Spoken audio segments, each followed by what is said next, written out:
Hey, Hey, can you hear me? how you doing? Good. How you doing? Good. Happy that you on call with me today. Thank you for tuning in to a Zooming with Kaymitch. Go ahead and introduce yourself, your master program, hometown, school. Absolutely. So I'm P'hariz Watkins, originally from Dayton, Ohio. I have a bachelor's degree in communications from Heidelberg University, as well as a sports management degree from there, bachelor's degree from there as well. And then I have a master's degree from Adrian College, and I'm currently pursuing a master's degree in agricultural leadership, education, and communication at the University of Tennessee, where I'm a graduate assistant coach for our women's basketball team, Our Lady Vols. So yeah. Let's go. SEC school, man. Yeah, shout out to the SEC. Yeah. All right, first question. So talk about your basketball journey a little bit and how that was Mhm. for you. Oh, a roller coaster. I mean, for me, it started at the age of three. Made my first shot ever with a basketball at the age of three in an actual game, and from there, it kind of just went full force. And I never really looked back. I played basketball year round from the age of pretty much, I would say about seven until I was around what 22. Uh-huh. So Right. just a lot of basketball. And high school, I went to a private Catholic high school, Chaminade Julian Catholic High School, Dayton, Ohio. Was fortunate enough to make state runs. Never got to win one, but always had great teams to make state runs. Played great in high school. Enjoyed my teammates. Enjoyed my coaching style. I mean, I love Coach. Shout out to Coach Staley, Coach Zabo, Coach Rashudo, Coach Staley Jr. And everybody, Coach Rich, can't forget Uncle Rich. Rest in peace to him. But just they changed my life. Like seriously, CJ changed my life. Everyone on the basketball staff, but also just there academically, and all of our advisory roles. That my high school really helped change the direction of where I was going. And then for me, it was on the college, and I chose Heidelberg University, and Coach Buhite, and that his coaching staff, because they were the first school to ever reach out to me. That was a big thing for me. Like they were the first school ever to think that I could be a college basketball player. And that always weighed on me throughout my process.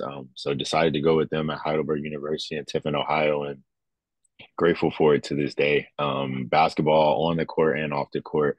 I was provided with so many opportunities there on and off the court. And it just it helped mold me and shape me into the person that I am today, but also to get me to where I am today. It was the first place where I was able to do things outside of basketball, really, that were on a national stage. I had the opportunity to go work at the NCAA and be in immersion programs and things of that sort. But also, it helped me be able to put our school on the map, really. For being a Division III school, me doing things on and off the court just helped, broaden our basketball program, but our university as a whole. So loved playing for Coach B for 3 years, and then coaching with him for 1 year, my senior year, which was the COVID year. He allowed me to join his coaching staff as a student assistant. So that was cool. It was the first time that he ever really done it. And we made it work. He allowed me to understand what recruiting was like, and he sent me on the road and let me help him build our practice plans and work out the guys. So grateful to Coach B and his coaching staff for that. And then I played my grad year at Adrian College under Tim Kaiser, and another wonderful opportunity on and off the court. So basketball from high school to AAU to college, like it's all been a blessing to me, and I'm just thankful that God provided me with the skills and the talent to do so, but also with the intelligence and IQ to be a great basketball player, but also to learn everything that basketball can teach you on and off the court and be able to apply it to my life moving forward now that I'm finished playing. Yes, that's amazing. So, as a former player, mentally, what do you want your players to know, like your future players or even the girls of Tennessee basketball? What do you kind of want them to know mentally about how to overcome, just different things? Yeah, it's funny that you asked that because I'm kind of working with our girls about that now. Is just mentally being tough every possession, but also every day that you have available. I talk a lot to them about, but also just to myself about. We only got today. Like, only thing you can do is work with what you have today. So if you're having an off day, you got to find something within the day that, even though it's off, I'm going to get better at this.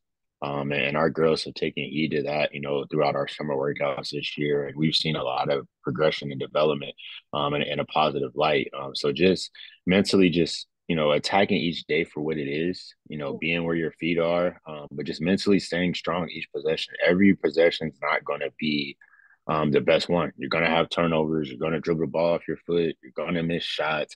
You're going to miss a defensive assignment. It's going to happen. It's inevitable, right? But though it happened, understand why it happened. And now when that next possession comes, attack that with the best of your ability and be strong in that space because now we can move forward. So mentally just being tough every possession and just believing in themselves. Like confidence is a huge thing. Like, here, I'm grateful for Coach Harper and her coaching staff for, having confidence in me and entrusting in me to be in this position as a GA for them. So it's the same thing that I share with the girls of just having confidence. Like they recruited you for a reason. They Right. wanted you out of high school or they recruited you out of the portal for a reason. You're here to do what we recruited you to do. Have confidence in your work. Trust your work. You're a really good player. Learn how to be great. Grow into being a great player. And have confidence when doing that. So just confidence and just trying to attack each possession, that's available to them on that day. Wow, yes, that's amazing. Like you said, be confident in yourself. You're here for a reason. We brought you here for a reason. So even if your journey isn't right now, like even if you are on the bench or something, like you're here for a reason. So just knowing, your role, your reason, and being the best into that. That's amazing. Mm-hmm. So how did you come across the Tennessee women's basketball GA position? This will actually be my second year here at Tennessee. Last year, I did a postgraduate fellowship position with our athletic director, Danny White, and his executive staff. A wonderful position. Thank you so much to Jordan Bermudez for hiring me for that position. And then just also mentoring me as a supervisor, but really as a big sister. Jordan played a huge part and just my development and growth over this past year. And I don't have enough words in the dictionary to thank her for everything that she did for me, but also everyone in the executive staff from Danny White to Marcus Hilliard to Dr. Monica LeBron, Cam Walker, Ryan Alpert, all of them. They all played a major part in my development and growth. Amy Sturk as well. Well, I should say Amy Hart now as well. But they all played, a huge part of my development over the past year. But while I was doing that position, I just networked around our campus. I've always been interested in basketball, so I'm not going to come to the SEC at a powerhouse basketball school with a program like this and not network. You know what I mean? So just networking with both our men's and women's staff, and just all around campus, honestly, from football to tennis, golf, swim and dive, like everywhere. And fortunately, throughout doing that, I built a great relationship with our staff here at the University of Tennessee, the Lady Balls. And I sat down with Coach Harper one on one and had great conversations with her. I built a connection with her assistant coaches and her director of basketball ops, her program coordinator, video coordinator, her student success and external relations, like director, like everybody, you know, on this side. And, it came down to they had the position available. And, Coach Harper called me and was like, hey, I would love to have you. And want to bring you on our staff here as a GA and kind of work from there. So I'm more than grateful, more than excited to be in this position. I'm so thankful for, like I said, Coach Harper and his staff. And so far it's been great. We've been getting after it, finished summer workouts about a week and a half ago. So, finishing this last shutdown period here, and then it's time to, get it rolling. So excited for this season, and I think we're going to do really well. Yeah. So what have